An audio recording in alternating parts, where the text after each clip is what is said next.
وَإِذْ قُلْنَا لَكَ، جب ہم وہ وقت یاد کیجئے. وَإِذْ کا معنی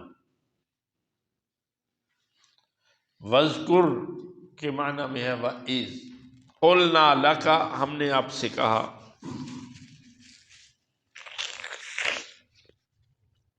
اِنَّ رَبَّكَ، بے شک آپ کا رب. یقیناً اس میں کوئی شک کی گنجائش نہیں ہے. اِنَّا کا معنی بے شک، یقیناً آپ کا رب احاطہ بالناس، احاطہ کیے ہوئے ہے لوگوں کا، گھیرا کیے ہوئے ہے لوگوں کا. دو معانی ہیں اس کے، مفہوم اس کا. لفظی ترجمہ تو یہ ہو گیا کہ انسان اللہ کی قبضہ قدرت سے کسی لحاظ سے باہر نہیں. اور اس کی تشریح ایک دوسری آیت کرتی ہے، ما من دابۃ الا هو آخذ بناصیتها. کوئی ایسا نہیں ہے کہ اللہ سبحانہ و تعالی نے اس کو اس کے پیشانی کے بالوں سے پکڑا ہوا ہے. وہ اتنا اللہ کے قبضے میں ہے، باہر نہیں ہے. فرعون بھی باہر نہیں تھا، بالآخر اسے اٹھا کے ڈبو دیا. لیکن زندگی میں بھی فرعون موسیٰ علیہ السلام کو قتل نہیں کر سکا، مار نہیں سکا. اور جہاں لوگوں نے انبیاء کو قتل کیا، وہاں اللہ سبحانہ و تعالیٰ نے ان کو یہ فتنہ، یہ آزمائش میں ڈالنا تھا، ڈال دیا. یہ نہیں ہے کہ اللہ بے بس ہو گیا تھا معاذ اللہ اور نبی کو اب پروٹیکٹ نہیں کر سکا اللہ، اور نبی کو قتل کر دیا گیا جیسا کہ بنی اسرائیل نے کیا ہے. ایک نہیں، کئی انبیاء کو قتل کیا. نبی علیہ السلام کے لیے یہ ایک بہت بڑی تسلی بھی ہے کہ آپ قطعاً فکر نہ کیجیے. یہ اہل مکہ جو شدید مخالفت میں ہے، اللہ اکبر، آپ ذرا کیفیت دیکھیے کہ مکہ کی وہ زندگی، جہالت کا وہ عروج اور قبائلی نظام، سرداروں کا، ہر سردار کا اپنا نظام. جو ایمان لا رہا تھا اس کو تو مار پیٹ خوب ہو رہی تھی، لیکن نبی صلی اللہ علیہ وسلم کو پکڑ لیا جائے اور جکڑ دیا جائے، اتنا نہیں ہوتا تھا. راستے میں کوڑا پھینک دیا، راستے میں کانٹے پھینک دیے، آ کے ویسے پکڑا اور جھنجھوڑا. یہ بھی اللہ نے ان کے لیے ایک آزمائش رکھی ہوئی تھی. جیسا کہ آپ صلی اللہ علیہ وسلم نے فرمایا، تمہیں میرے ساتھ آزمایا گیا ہے اور مجھے تمہارے ساتھ آزمایا گیا ہے. وَجَعَلْنَا بَعْضَكُمْ لِبَعْضٍ فِتْنَةً، کہ تم نبی کے ساتھ سلوک کیا کرتے.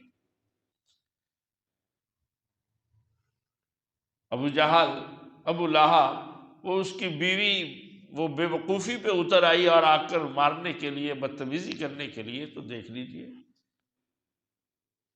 وہ اندھی ہوئی کھڑی ہے، اسے نظر ہی نہیں آ رہا کہ اللہ کے نبی صلی اللہ علیہ وسلم پاس بیٹھے حضرت بکر صدیق کے، اور پوچھ رہی ہے وہ تیرا ساتھی کہاں ہے؟ وہ میری بڑی مذمت اور حجب کرتا ہے اور نظر نہیں آ رہا. اللہ اکبر. اور جب پھر یہ آیت بہت واضح طور پر اتری کہ واللہ یعصمک من الناس، اللہ آپ کی حفاظت کرے گا. انذر عشیرتک الاقربین، اٹھیے، اب خفیہ دعوت نہیں ہوگی، اب اعلانیہ دعوت ہوگی، اور اللہ سبحانہ و تعالیٰ آپ کی حفاظت کرے گا. تو آپ نے جو سیکورٹی پہ بندے کھڑے تھے باہر، انہیں گھر بھیج دیا تھا کہ ٹھیک ہے جاؤ. اور وہ کتنا مشہور واقعہ ہے کہ آپ آرام کر رہے ہیں، وہ کافر آ گیا اور اس نے عین اچھے طریقے سے تلوار پکڑ کے کہنے لگا بتائیے اب کون بچائے گا آپ. تو اس کا ہاتھ کیسے کانپنے لگ گیا تھا جب آپ نے کہا مجھے تو اللہ بچائے گا۔ اللہ اکبر، یہ ایمان کی بات ہے۔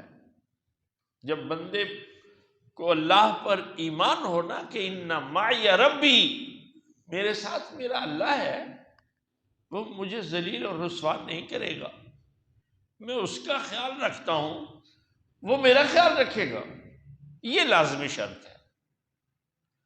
اللہ کی معیت، اللہ کا ساتھ تب ہوتا ہے جب بندہ اللہ کا ساتھ دیتا ہے۔ یہ ون وے ٹریفک نہیں ہے۔ بندہ تو اللہ کی شریعت کا رات اور دن تمسخر کر رہا ہو، مذاق کر رہا ہو اس سے، اور اسے جب ضرورت پڑے وہ کہے یا رب، اور یا رب اللہ اور کھڑا ہے، اللہ کہے ہاں ٹھیک ہے۔ نہیں، اللہ بڑی غیرت والا ہے۔ نبی علیہ السلام نے فرمایا، یہ الفاظ ہیں آپ صلی اللہ علیہ وسلم کی زبان مبارکہ کی، اللہ سبحانہ و تعالی سب سے زیادہ غیرت والا ہے۔ وہ اپنے وعدے کی، اپنے عہد کا وہ اس کی پاسداری کرتا ہے، لیکن اس نے تمہیں بھی اس ساتھ کہا ہے اوفو بعہدی، اوف بعہدکم۔ اللہ اکبر۔ احفظ اللہ، نبی علیہ السلام نے فرمایا اللہ کی حفاظت کر، یحفظ کا، وہ تیری حفاظت کرے گا۔ اللہ کی حفاظت کر، اس سے بھی آگے الفاظ آپ صلی اللہ علیہ وسلم کے، تجد ہو تجاہ کا، تو اللہ کی حفاظت کر تو اسے اپنے سامنے پائے، تجد ہو تجاہ کا۔ تو وَإِذْ قُلْنَا لَكَ إِنَّ رَبَّكَ أَحَاطَ بِالنَّاسِ، وہ وقت یاد کیجئے جب آپ کے رب نے آپ سے کہا کہ اللہ نے لوگوں کو گھیرا ہوا ہے۔ وَمَا جَعَلْنَا الرُّؤْيَا، اور نہیں بنایا ہم نے اس رؤیت کو، اس مشاہدے کو، یہاں رؤیت سے مراد رأى یرا سے مصدر رؤیت، یہ مشاہدہ ہے، یہ خواب کے معنی میں بھی آتا ہے، اور عینی مشاہدہ جو ہے چیز کو بالکل سامنے دیکھنا، اس معنی میں بھی آتا ہے۔ یہ جو رؤیت تھی اس سے مراد معراج، جنت اور دوزخ کا نظارہ، وہ رؤیت، اور پھر مکہ سے مسجد الحرام سے بیت المقدس تک کا جو زمینی سفر، اور اس میں اللہ نے جو عجائبات دکھائے اس دنیا کے، اللہ اکبر، یہ سارا کچھ التی اریناک کا، وہ جو ہم نے آپ کو دکھایا، التی وہ رؤیت، اریناک کا جو ہم نے آپ کو دکھائی، الا فتنۃ للناس، یہ لوگوں کے لیے آزمائش ہے۔ یہ سیشن 2-4 دن کا بھی ہو سکتا تھا، یہ سیشن 40 دنوں کا بھی ہو سکتا تھا، جیسا کہ موسیٰ علیہ السلام کو 30 لیلۃ واتممناها بعشر، پہلے 30 راتیں پھر 10 اور ملا کے 40 راتوں کے بعد انہیں تورات دی گئی تھی۔ یہ سیشن اتنا بھی ہو سکتا تھا، اور یہ سیشن ایسے بھی ہو سکتا تھا کہ ایک رات میں، اور ایمان لانے والوں کے لیے بھی آزمائش تھی، کافروں کے لیے بھی آزمائش تھی۔ چنانچہ اس آزمائش میں اگر پورا اترا تو امت کا صدیق رضی اللہ تعالی سب سے پہلے ابو جہل ان کے پاس گیا، کہنے لگا وہ آپ کا ساتھی جو ہے وہ کہتا ہے کہ میں یہ 1 مہینے کا جانے کا سفر ہے اور 1 مہینے کا آنے کا سفر ہے، اور پھر اوپر، اور پھر جنت اور دوزخ، کیا خیال ہے؟ اور انہوں نے کہا اگر وہ کہتے ہیں تو بالکل ٹھیک، یہ ہے ایمان کی بات۔ بندہ انہوں نے یہ بھی نہیں کہا کہ اچھا نہیں، دیکھتے ہیں، سوچتے ہیں، میں بات کر کے دیکھتا ہوں۔ اللہ اکبر، ایمان تھا۔ صداقت تھی ایمان. وما جعلنا الرؤیا التی اریناک الا فتنۃ للناس، آزمائش تھی. اور دوسری آزمائش والشجرۃ الملعونہ، اور وہ درخت جس کو لعنتیوں نے کھانا ہے، دوزخیوں نے کھانا ہے. حیران تھا ابو جہل، اس کی سمجھ میں عقل میں یہ بات نہیں آ رہی تھی کہ یہ کہتا ہے دوزخ بھی ہے، آگ ہے، اور اس میں درخت ہے. کہتا عجیب بات ہے. اللہ کہتا ہے یہ ہم نے اس کا ذکر بھی اسی لیے کیا ہوا ہے، یہ آزمائش ہے ایمان والوں کے. چنانچہ دیکھ لیجئے، اللہ اگر قرآن مجید کو حدیث سے نہ سمجھا جائے، نبی صلی اللہ علیہ وسلم اس کی تفسیر فرماتے ہیں، عبداللہ ابن عباس فرماتے ہیں اس شجر ملعونہ سے مراد وہ زقوم کا درخت ہے. اگر حدیث سے نہ سمجھا جائے تو پرویز نے بیچارے نے بڑی ٹھوکریں کھائیں. محنت تو اس نے خوفناک حد تک محنت کی، لیکن ٹھوکریں کھائیں کہ یوں لگتا ہے کہ جیسے اس کو الف با تا کا بھی پتہ نہیں. معجزات کا انکار کر دیا. یہ کیسے ہو سکتا ہے کہ پہاڑ پھٹے اور اس میں سے اونٹنی آ جائے؟ یہ کیسے ہو گیا؟ یہ سارا آزمائش ہے، یہی امتحان. اللہ نے جو فرما دیا اس کو ایز اٹ از ماننا ہے. اللہ سبحانہ و تعالی اپنی پنڈلی کا ذکر کرتا ہے، یوم یکشف عن ساق ویدعون الی السجود، لوگوں سے کہا جائے گا سجدہ کرو. اب یہ آزمائش بن گئی. جن کے اندر نفاق، ایمان صحیح نہیں تھا، انہوں نے کہا یہ اللہ نے اپنی پنڈلی کا ذکر کیا ہے، اللہ نے اپنے ہاتھوں کا ذکر کیا ہے. اچھا ہاتھ کی 5 انگلیاں ہیں، ان میں پورے بھی ہیں. عجیب بحث میں پڑ گئے جس کی ضرورت ہی نہیں. ایسے ہی ابو جہل بھی اس بحث میں پڑ گیا، جا کے کہنے لگا یہ ایک رات میں کیسے سفر ہو گیا سارا؟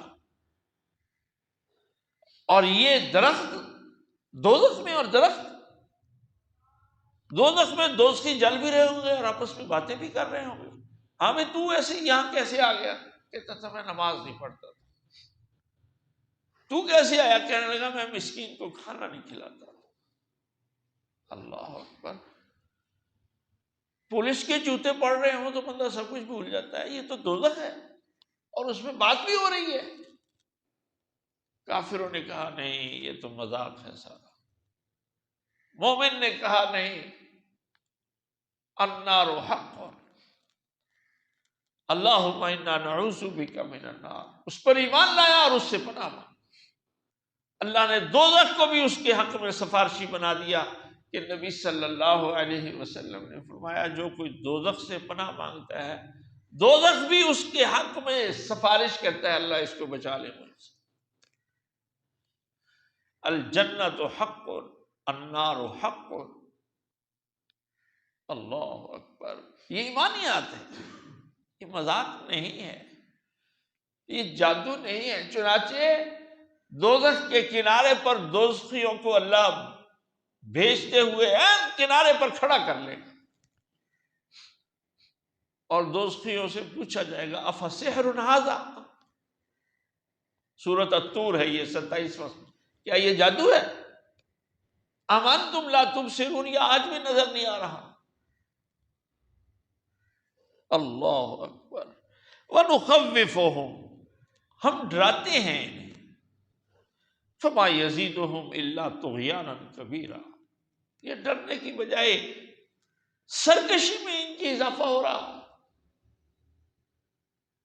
یہ ایمان نہ ہونے کی علامت ہے. اللہ ہمیں بچائے اس